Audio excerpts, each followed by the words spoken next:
How is it going, everyone? I am your local Dice Wolf, and welcome back to Buried. Oh, that is a bit louder than I intended. Let me turn that down. Alright, but last time we did Chapter 2, which this time I didn't accidentally begin the next chapter, so we do have our choices than the last time. There were more than this, but you and 39% obeyed the warning sign and stayed away from the glow. I don't think anybody wants radiation poisoning. I did step in front of Dennis to protect him from Marcus when he had the gun on Dennis. And I kept hitting Marcus after he surrendered. He did not surrender, by the way. We had to kick his ass first. But sure, I don't feel bad for him, by the way. Let's get into Chapter 3.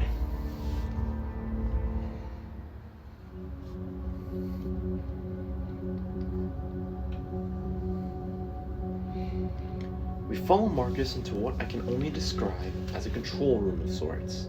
There are countless computer screens, some of which are obviously coming back on from having been shut off. Everything looks extremely complicated, from screens filled with code and data to what is obviously a security system. Let me just make this a little closer. There we go. To what is obviously a security system. It reminds me of a miniaturized version of the Operations Center in just about every space travel movie I've ever seen. Marcus is running from one screen to another, apparently looking for some pertinent bit of information. Where's the first aid kit? Marcus stops in his tracks, as if he had forgotten the whole reason for bringing us down here. Oh, yeah, he says, rushing to the left side of the room. There he hunkers down by an open panel on the wall. What I assume is the emergency vault from where he got the rifle, the one that we took from him last time. Peer into the open vault. Peer over Marcus's shoulder into the vault he's opened. It's much larger than it looks from the outside. It's partially filled with file folders marked classified, a few rounds of ammo for the rifle, a peculiar plastic kit filled with syringes, and a locked black box. As Marcus digs around, one of the folders slips open. For a split second it's open, I see a scanned document and a color photo. The photo shows a male corpse with its guts on the outside of its body, as if it has been turned inside out.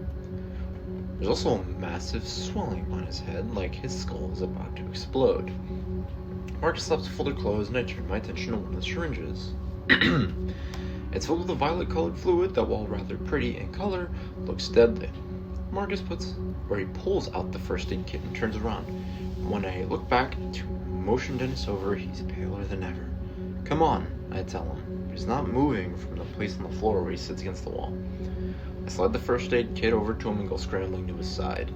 Between the struggle for the rifle upstairs and having arriving in this room, he's faded fast. I struggle to lift his shirt up and then over his shoulders as the dried blood holds it in place. The mere act causes him to grimace. This might hurt a little. He only nods, doesn't seem to care. Pull off the shirt gently or quickly?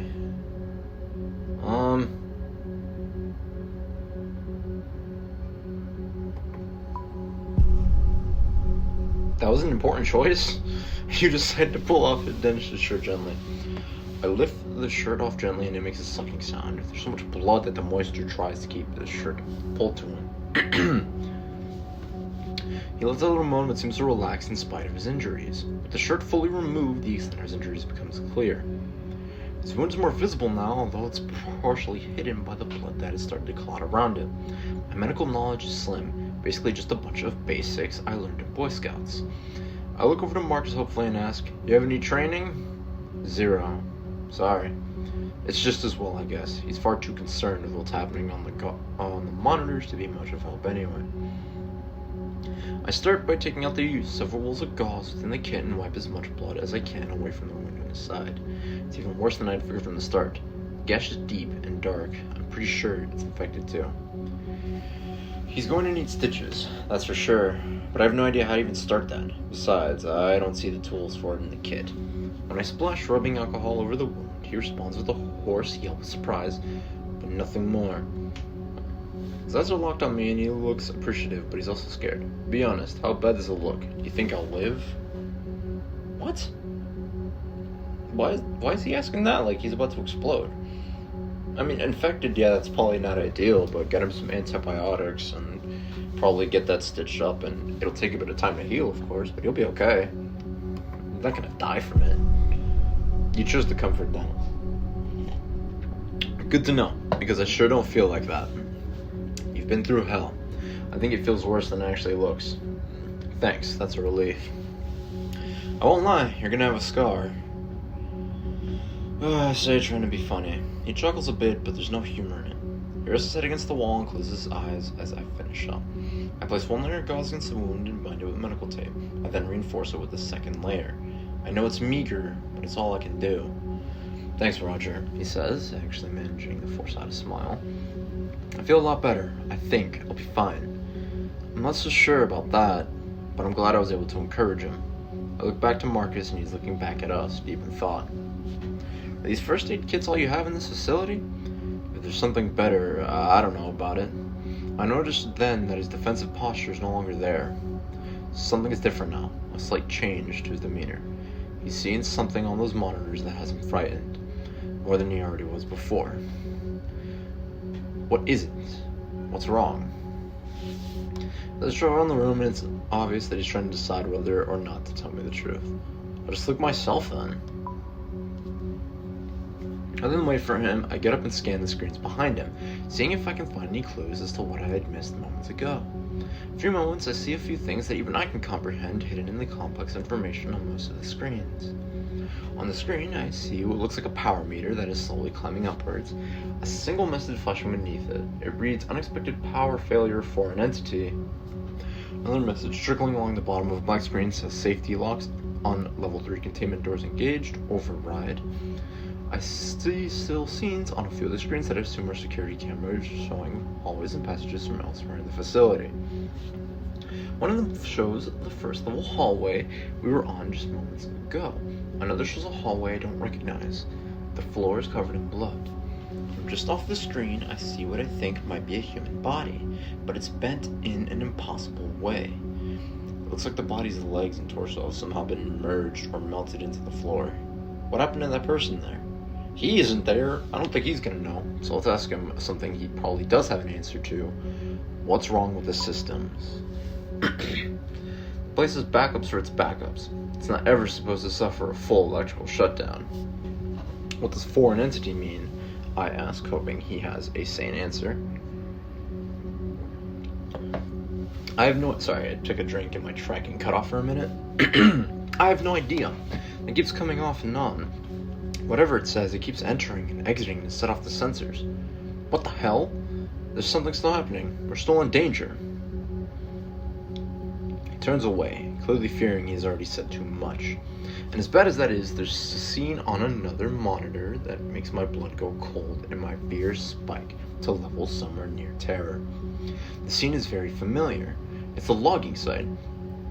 The equipment is unmistakably mine. I can even see my truck. Something like fury starts to rise up in my guts, pushing aside the fear. For a moment, I consider tearing into him. A few punches and a shove against the wall, nothing more. One answers and I want them now, but I'm not sure which would provide more answers. This can calm me or kicking his ass. I've already beaten him enough from the last time, right? Let me try and stay calm this time.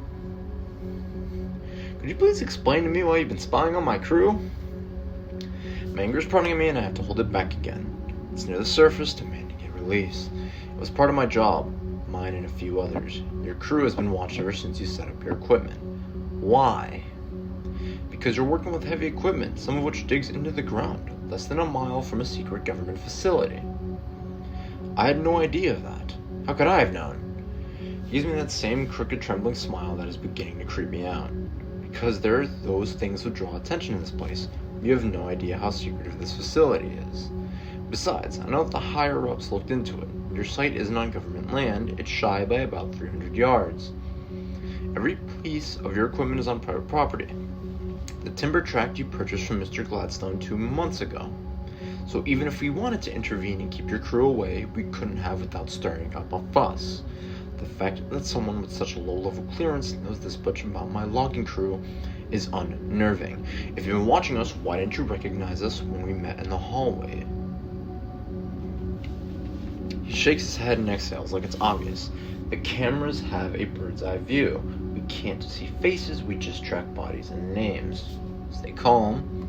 Ask, where's my crew? So since you have all this surveillance, you know where the rest of my crew is. I do my best to keep my voice level, even though my impulse is to shout. Well, all of you were on site as usual before the incident. It had been a few hours since I had checked, though. They might have come near the facility, or maybe not. I don't know. He says this casually, like it's not important. Well, are they inside the facility? You have cameras everywhere, right? Do you see them? I've been looking all over and I haven't seen your crew. They aren't here. But the lower levels don't have any cameras. Classified. I'm not sure how they would have gotten there, but it's a possibility. I'm still shocked that we were being watched. Do they know everything about us? I'm telling you, the depth of influence in this facility goes deep. There are 36 employees down here. Outside of those employees, only 5 other people know this place exists. Okay. Let's ask calmly. What do all these people do here? I ask, keeping my voice level. Doesn't even pause to consider if he should go any further. Actually, the last one, he gives me the answer. Honestly, don't know everything. Probably very little. What I do know is that it is more than Black Ops. What does that mean? There's scientists here who have been disowned by their own governments because of the nature of their work. Do you get it now? I don't, not at all. But I don't want him to know about that. Apologize. You said there are 36 employees. Where are they now? As far as I know, everyone else is gone. Gone where? He points to the screen that still informs us of the unexpected power failure and cringes. If this power failure wasn't corrected in time, there is no telling. But they're here in the facility somewhere, right? I ask, hoping someone will be able to help Dennis better than I can. I just don't know. They could be anywhere. Look, I say, furious the way he's talking in riddles. I don't. Oh, God, Dennis says. I look over to him. He looks as pale as a ghost. He stood up and his eyes are locked on the monitor closest to him. What? I ask. He simply points to the monitor and then looks away. I look to the monitor and see the logging site. More specifically, I see the overturned dozer and the leg sticking out from under it, wearing work boots. Right where I left him. Hey, look, man. Wasn't that dangerous? Tony. The fact of his death seems abstract almost, like it happened in some other world or a very long time ago. I know that you already told me he was gone, but it's different actually seeing it. My God. I did tell him in chapter 1 that Tony died. Suddenly something blazes by the open door outside. The ship is fast and shot on it, but I am pretty sure it's a person. Someone else is here, Marcus says, wheeling around. He sounds very happy to discover this, so I try to follow his lead. If something bad happened at this facility, then surely the sight of another survivor is a good thing. Right? We should check it out. I realize this isn't the best moment to leave Dennis after visiting Tony's death all over again. Someone just ran by the door. Hopefully it's someone who can help us. We'll be right back. Are you going to be okay? It's fine. Go see who it is, he says, giving me a mock thumbs up. I turn to Marcus and motion for us to head out to investigate. Let's be careful. Depending on who it is, they might not be as hesitant to shoot a stranger as I was. Brother, you are not hesitant. So, if there's someone less hesitant, I have a problem. I'm holding the rifle in my hand, and I don't know if I think I'd actually use it if needed. Final look back to Dennis, I run out into the second level hallway. Because he did try to shoot. Twice. Almost shot me. Marcus follows, with fear in his eyes, but also the slightest glimmer of hope. That hope is contagious. We take off after the figure that just ran past the command center. Ahead of us, the facility presents yet another long hallway. Right away, I notice that this level of the facility seems darker even though the lights are now all on. The hallway is adorned with numbered yellow doorways and large white panels along the walls. It's clean and well maintained, but there's something ominous about it. Up ahead, I see the fleeting motion of something dark cutting quickly to the left, down a corridor. There, I say, pointing up ahead. Marcus gives a nod and we continue chasing after the person we saw blazed by the command center just a moment ago. It occurs to me that this person could be just like Marcus was at first, armed and scared. So, but then, do we want But wait, what are we trying to do here? Are we just trying to catch this person? Because the thing is, if it were me, I'd like to know if I'm being chased. Sorry, I was checking. Make sure everything was plugged in. I would like to know that someone's coming at me, but I'm guessing this might scare them. Is that the idea? Or are we trying to surprise them? I don't understand this. But let's move towards them slowly. Reach the intersection in the hallway, just in the shot of movie. I ease around the corner just in case. Sure, I have the rifle in my hands, but I don't want to use it unless I have to. We look down in the corner and take the shame shooting stance I've seen countless times on TV. There's a woman standing there about 10 feet away. She has reddish blonde hair and a small, mousy build. She looks terrified and is visibly shaking. She's probably in her late 30s, wearing a lab coat with dark jeans and green Converse low tops. I have a strange sense that her fear is not just about her sudden appearance. She looks like a woman who's been running scared for a while now. Her hands are raised in surrender. She is not holding a weapon. Mark slowly approaches, taking a few steps ahead of me. It's Amy, right? She blinks, seemingly surprised that he knows her name. Yes, and you're Mark. Marcus. She nods absently and looks at my rifle. I'm not going to use it. How do I know that? I haven't shot you yet, have I? You're trespassing on government property in the midst of a huge catastrophic event and you have a rifle. How am I supposed to believe you? I have a friend back in the command center who needs medical attention, and we're looking for the rest of our crew. I'm really sorry, but I don't know where they are. Do you know what's happened from the power outage? I don't know what caused it, but there was an experiment taking place when the outage occurred. Something happened and she trails off here giving me a look on distrust. I saw things on the security monitors. The experiment failed, didn't it? I don't know the specifics. I barely escaped the third floor. I was going to go to the command center to see if the security footage showed, but then I saw you and the gun. It's another conversation. I'm feeling totally in the dark. What experiments? What has you so scared? Amy looks to me, her eyes wide and terrified. Who are you, anyway? Give her my story. A logger stranded in the woods following a peculiar explosion at the logging site. As I tell her, recognition blooms in her eyes. You're one of the loggers. Yes. I then look to Marcus, or she then looks to Marcus and says, I thought they were being watched. They were. There's a freak accident, and there's no proof that they were responsible. Oh, sorry. Damn it. Shut up, man. Ask about medical help for Dennis. I need medical help for Dennis first. Besides this, about my curiosity, I need to get Dennis help as humanly possible. Look, is there any medical help to be had here or not?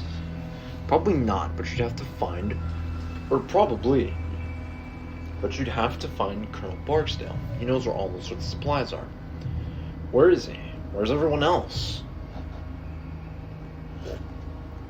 At this, Amy starts to weep. She falls to her knees as if someone had just struck her from behind.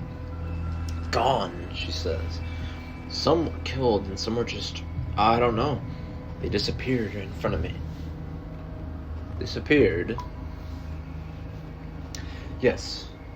They were here one second and gone the next. Just... She snaps her fingers for effect. Gone. Something's here with us. We were conducting an experiment and all went horribly wrong. Something came through. Came through what? I don't even know that much. An entity. Whatever it is, it's still here somewhere. How could you not know? Don't you have full security access? No, I have access to almost everything, but there are 2 levels of security beyond my clearance. So what do you suggest we do now? I'm not sure, but if you want to find your crew, we need to find Barksdale. He's in charge. Where is he? Down on the 3rd level, in the hangar. Then let's go. It's not that easy, Amy says, again looking at the rifle in my hands. Why not? Like I said, something came through when the power went up. Several of them, all roaming the 3rd level. What came through doesn't matter, let's move. What came through? All I know is that the others refer to them as entities. She shudders as she recalls the horror she's seen. Making sure I'm still recording. Alright. Okay, I am. I don't even know how to describe them. I didn't get a good look. All I did was run for my life. Behind me, I just heard screams. I know it's not very scientific of me, but I don't feel like sticking around to learn more. He's right. The things I saw on the monitors, it was crazy. This is insane. I'm going to the 3rd level to find this Barksdale guy.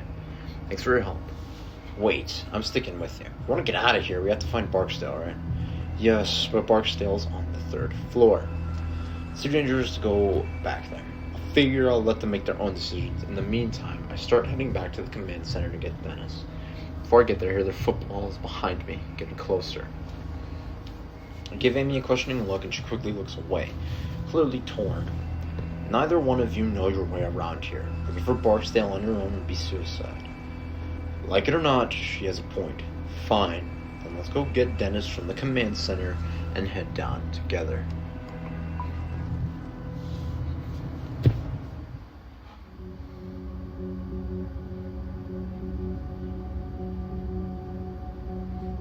I was at the command center and I'm happy to see that Dennis has regained some of his color. We're going to get you some help, and we're going to find our crew and get the hell out of here.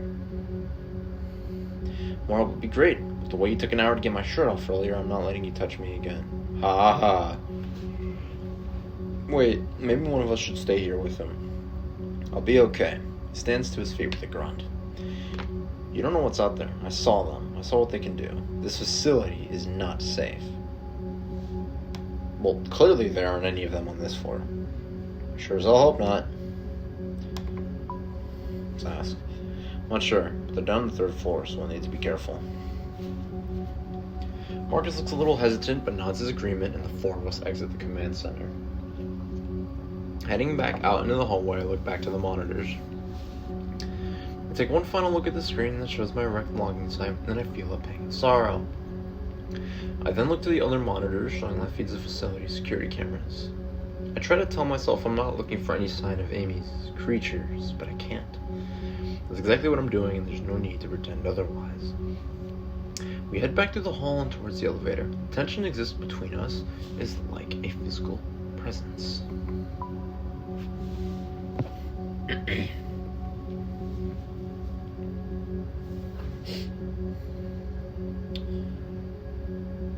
Step into the elevator and those pristine doors close.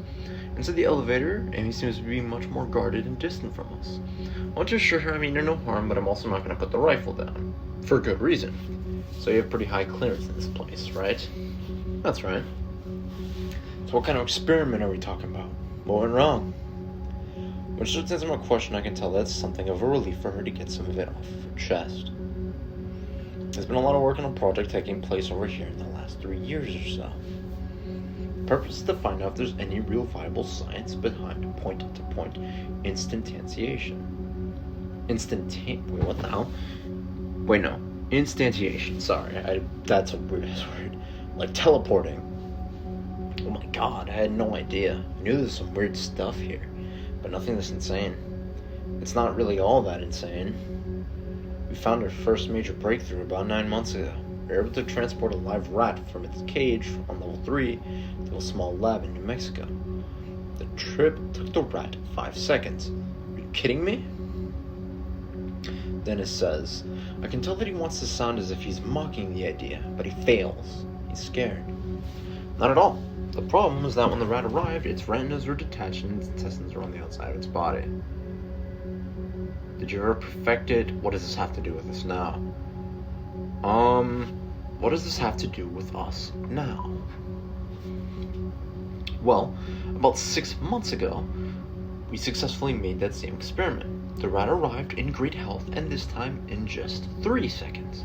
Still, one of the things that we needed to tweak in order to make the process completely safe was how to figure out how to keep the subject on a straight course. When the matter is being transported, not only are its atoms being unknit and then put back together on arrival, unknit,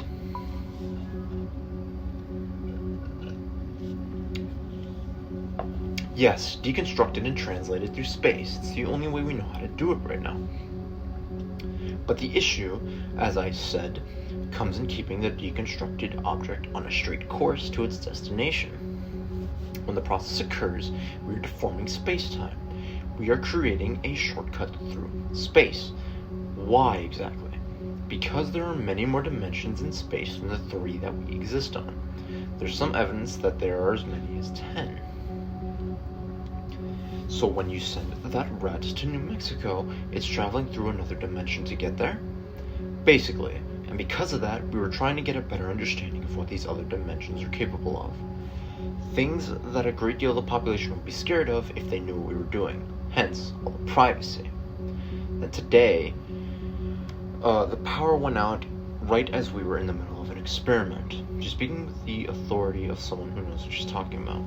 She don't know what happened either. So is that why those creatures are here? That's my assumption. I wasn't present for the experiment. I'm not cleared for such things, but I do get the reports. Well, it's probably good that you weren't cleared to be there. You'd probably be dead. What reports? Marcus asks. I'm given access to the results of the tests. In other words, you guys have been peeking into other dimensions and taking notes on what you see. I can't believe I've wasted my life for this. He looks like he's starting to freak out. Amy is quiet. Her expression indicates that she's waiting to see how I react to this. I mean, I wish I could say both. You really only get 2 options in this game, but I feel like it's a mix of both. Yes, it's insane, but it is theoretically incredible, right?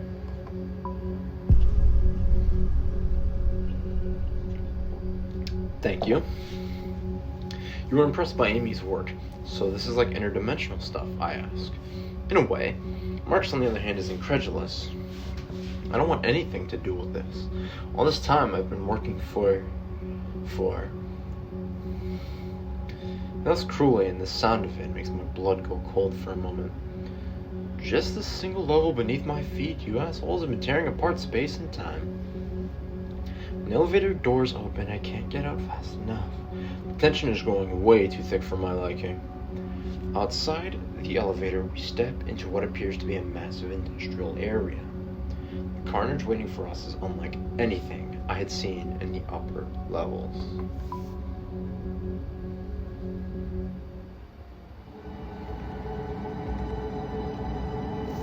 Spooky. The area looks industrial, like everything was built for utility only. But more noticeable than that is all of the blood. My God, I've never seen so much blood. These creatures must have had a field day. Holy shit, Marcus says, looking like a man that just awoke from a very bad dream. There were more personnel in this area when the experiment went haywire. Amy says as if the explanation makes it all better. The research you all do down here better be worth it. We have to get moving or we're going to lose our nerve. Amy, let's focus. Barksdale's in the hangar, I ask. If he's still alive, yes, that's where I'll be. Let's hurry. As far as I can tell, Dennis is doing much better, but I'm beginning to grow tired of trying to keep my fear at bay. Between the blood on the floor and the silence of level 3 and Amy's talking to the lab rats, I'm getting freaked out. I mean, I have the gun.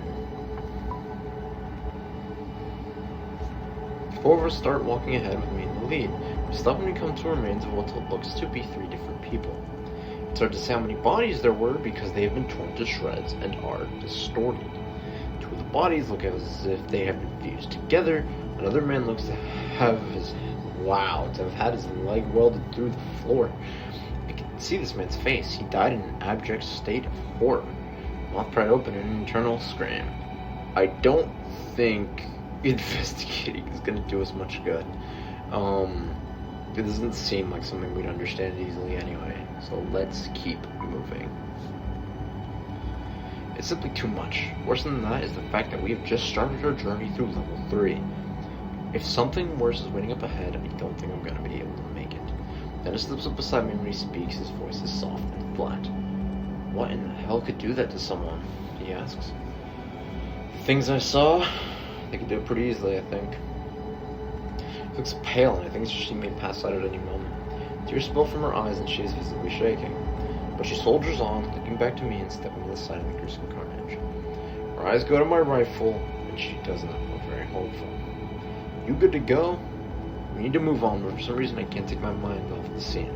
My mind is reeling and trying to process it all. Yeah, let's go. We leave the grisly sight behind, moving into another equally destroyed area. From what I can tell, the next room was once an open area for experimentation. The place hasn't just been destroyed, it has been physically altered in a way that makes no sense. The girders look to have been warped, their very materials distorted and twisted. To my right, a machine has been catapulted and looks to have somehow merged with the wall rather than crashing into it. Beyond those phenomena, there's the standard violence I was expecting to see. There's a limp arm sticking out from underneath the wreckage and more blood. I see no signs of an explosion, which makes me wonder how this happened. Seeing the aftermath sickening enough, but it makes me wonder if Amy saw all this happening. Did you see what happened to those girders? I only caught a glimpse of it. It was like trying to focus your eye on something that was too close. They just started twisting, but not creaking or breaking. It's like these creatures were able to deform the matter. She pauses here, and that's when we hear something echo through the facility. Time to go! It comes from behind us and slightly to the right. I'm not sure what it is, but it makes my blood feel like ice. It sounds almost like static from an AM radio, but there's a high-pitched noise beneath it that I can't even start to fathom. What in the hell is that? I ask, instantly clapping my hands to my ears. One of them? Amy says, her voice a whisper. One of the creatures. That's what they sound like? I can see the thing against the wall again once I get the noise. I suddenly realize I have a death grip on the rifle ready to shoot the next thing I see. Anything between us and them? Not really. None of the hallways are blocked off by secure doors. Oh, wonderful. Everyone seems to think this is the cue to start moving again. We make our way around the office wreckage with new purpose in our step. We barely make it to the other side of the room, approaching a dark highway when another high-pitched noise sounds out. This one is louder, closer. We all share a terrified look, and I can tell that Amy is on the verge of losing it. I grip the rifle tightly as we head towards the hallway in front of us. How much further to the hangar? Close. It's just at the end of this hallway. Then it speaks up. Why don't we just haul ass then, huh? No one says anything after that, but I can feel the presence of terror around us, pressing in on us like some new violent gravity. Continue.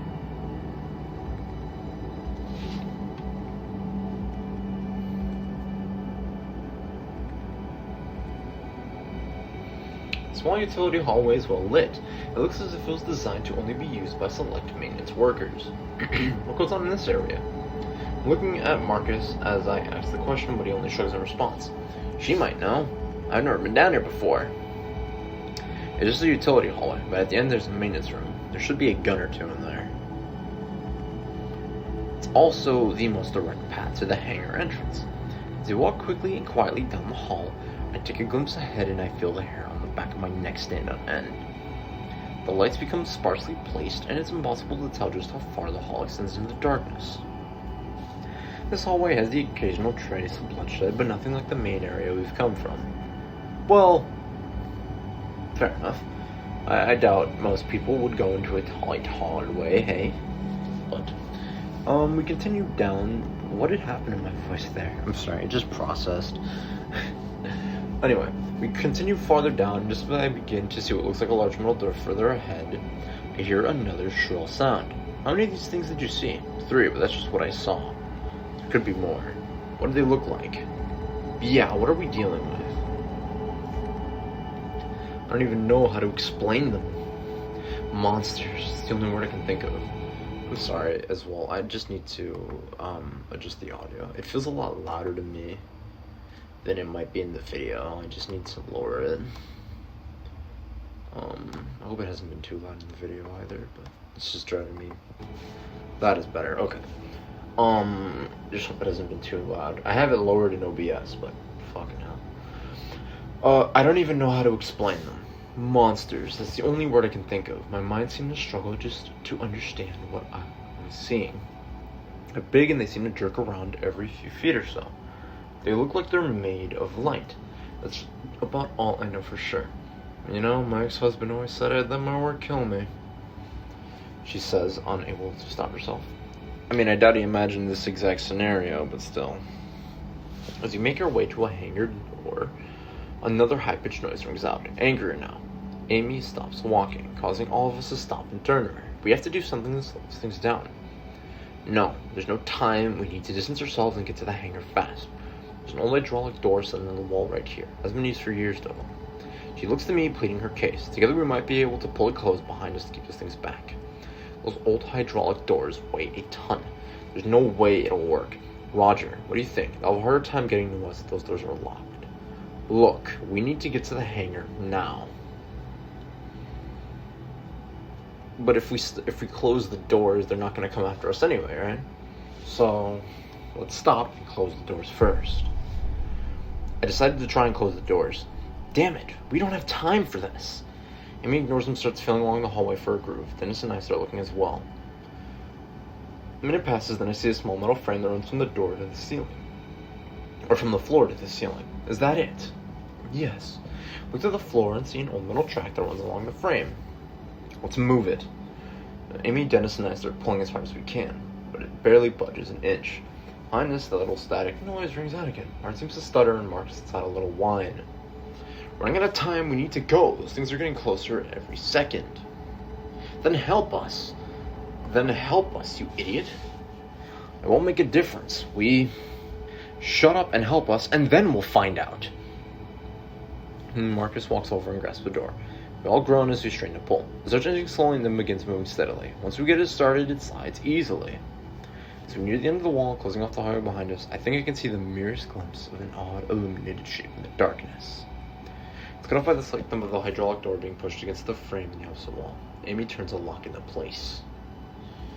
Great, now let's haul ass. We all turn and get moving again, still feeling unsure about our prospects.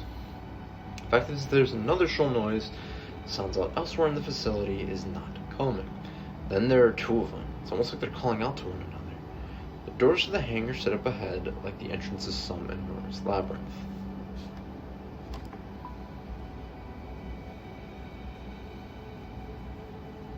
Oh, that's not good. Somebody got slashed. When you reach the hangar doors, I get a true sense of how impenetrable they are. The computer terminal is mounted on the wall nearby and has a blinking red light. Any idea what this means? Automatic lock, fell safe from the lockdown. Never been down here before. If I'd known this door was here, I would have opened it earlier. How? The fear in her voice more present than ever. From the command center. You need to override from there first, then use this terminal to open the hangar doors. The command center on the second floor. Yeah. Amy shakes her head and let out a nervous laugh. You mean the one that we just pulled the hydraulic door and blocked off the hallway to? Remember? Yeah, that one. If we want to get to the hangar, we have to go back to the command center. Isn't there another way? Turn to Marcus. Well, there's another elevator, but we'll need to go through biochem storage. I need to stay with Dennis so he can rest. You two go. Make your way around this place. You know the controls, Marcus. Fine, but we'll need to be armed.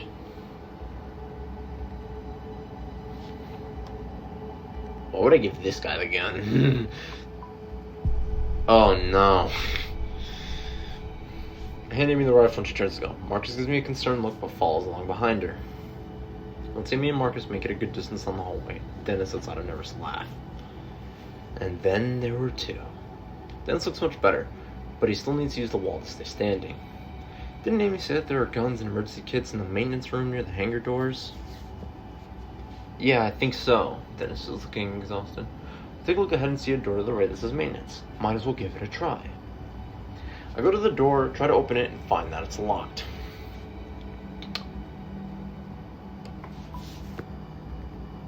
I give it a hard shove, but it doesn't budge. I'll have to try again, but that's when I hear a gunshot from just down the hallway. Oh, hell no! First thought that Amy and Marcus have come upon one of those things, one of the monsters. But I don't hear any of that strange static sound I've come to associate with them. Alarm bells go off in my head, and before I know it, I'm heading back down the hall away from the hangar doors. Stay here, I'll be right back. See if you can figure out how to get into that maintenance room. Where are you going? Make sure they don't kill each other. I don't bother answering him as I bound through the door where Amy and Marcus went. Continue.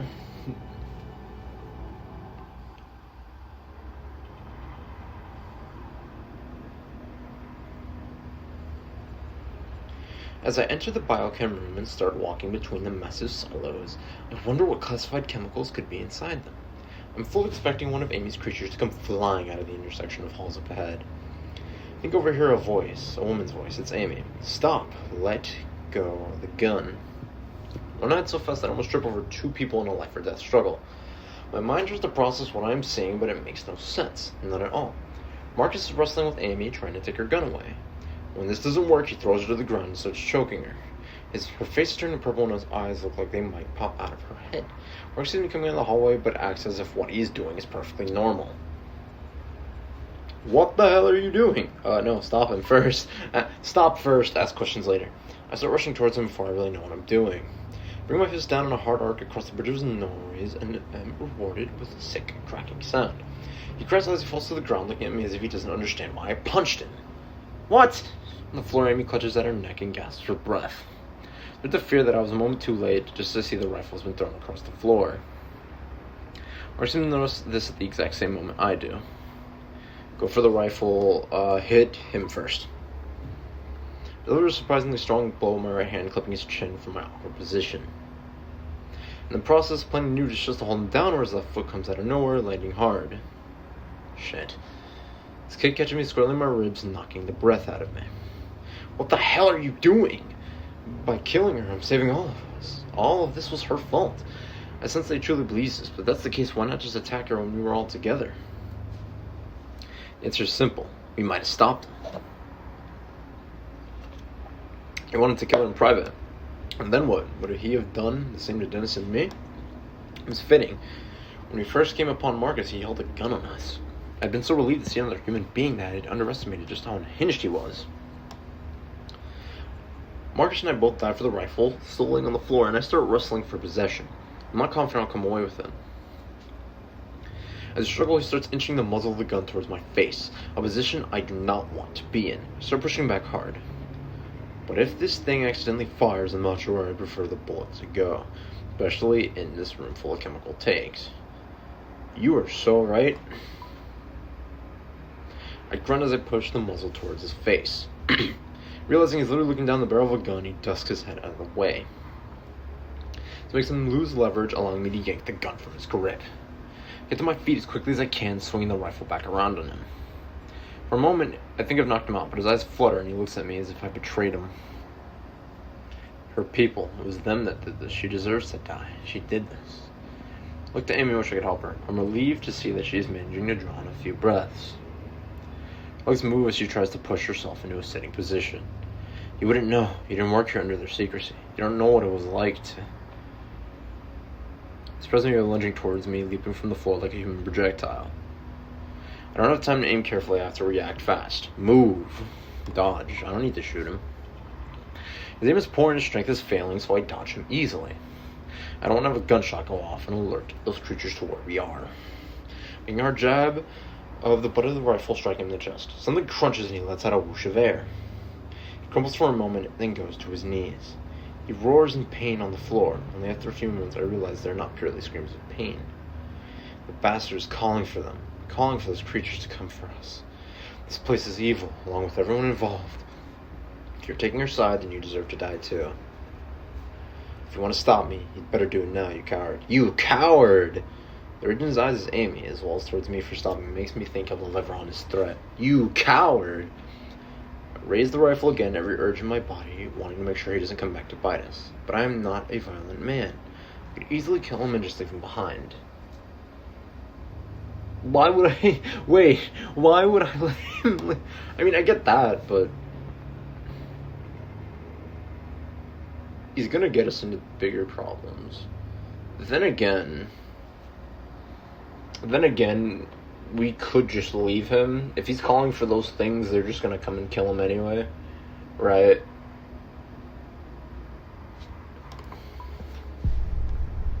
I decided to let him live. So, just like when I could barely shoot earlier when he was coming at me, I can't bring myself to deliver a kill shot. I ignore him and lean down to Amy. You okay? I ask. I have to go. I'll be here any minute. Too much noise. I have to hold her arm so she can get to her feet. I start forward, and then I think of Dennis. We should go back to the hangar doors. I can't just leave Dennis there. No time. He needs to come with me up to the command center now. We'll be back for him soon. They're all dead now anyway. They don't get you, I will. Laughs maniacally after saying this, hooting like a madman. As if in response to high-pitched no. Oh, Jesus. Okay. Following his noise now. Well, if I see him again, I'll kill him. I hope I get the choice. I don't know, man. But following his noise, takes off away, presumably towards the other elevator she had mentioned moments ago. I follow her. As we move out of here, Marcus slowly pushes himself on the ground and stumble off, slipping in between the tanks and disappearing. We start running after the first few strides. The noise rings out. Something mechanical, but at the same time reminds me of recordings of whale songs. The sound of metallic creaking and crashing comes to the door I came in through. They've reached the hydraulic door we pulled. The sound grows louder as it's clear they're struggling with it, which is good. We have a bit more time. I sped up my step to follow Amy as she leads the way to the elevator. She's spinning furiously but pushes on. I can hear something rattling in her breath, likely the result of Marcus's attack. This makes me imagine how his cold and caring eyes must look, staring down at her as he tried to deliver her to death. How she is still forging on is beyond me. I'm sorry about Marcus, I say. Not your fault. At least you handed me the gun. I just hope we can find a way to survive this mess. We'll be fine, don't worry. I'm not so sure. I'm not sure I can blame her. I just wanted to say something encouraging, I guess. We finally come to the elevator at the end of a row of silos. The elevator doors open slowly. At that moment we hear something behind us, a strangled sort of whistling sound. We step inside and turn to face the biocam room, thankful we've been given a few moments to spare. The elevator's doors remain open for 3 seconds before they start to slide closed again. In those 3 seconds, I see a large shape floating towards us. A phosphorescent-like white glow outlines an impossible shape. Behind it, I see another shape that has also entered the biochem room, and another. The third one breaks away from the other two, in quick right, and moves with eerie speed. That is the direction Marcus had gone. Honestly, the thought of them hunting him down doesn't bother me in the slightest. Yeah, that's why I just let him live, because, if he's gonna call them, let him. They'll kill him anyway. Hide inside the elevator. Amy and I slide ourselves up against the sides of the elevator, trying to avoid being seen. But I can't help peeking around the corner. Hold the rifle steady, ready to the fire. That's when I see them in a clear light for the first time. I can see their features, their shape, and their colors. My mind can't quite process it all. Nothing about them makes any sense. My eyes try to see a squid, but that's not what these things are. They're gray and white and seem to be nothing more than a squirming light. Their appendages are neither legs nor tentacles, but somewhere in between. They don't walk on these appendages, but use them to glide. They move like ghosts and seem to jerk every few feet or so. I'm pretty sure this jerking effect is not a result of their moving, but my mind's inability to understand how they're moving exactly. It's also more than their appearance that makes a mockery of reality. The light around them seems to bend inward, as if the space within the room has to reshape itself for their existence. The peculiar effect on the air makes their movement seem like something moving underwater, only faster. They screech in unison as they rush towards the elevator. They'll be inside here in another few seconds. I check the rifle and see that my ammo is diminishing. I have to start saving my shots. I'm going to have to be choosy.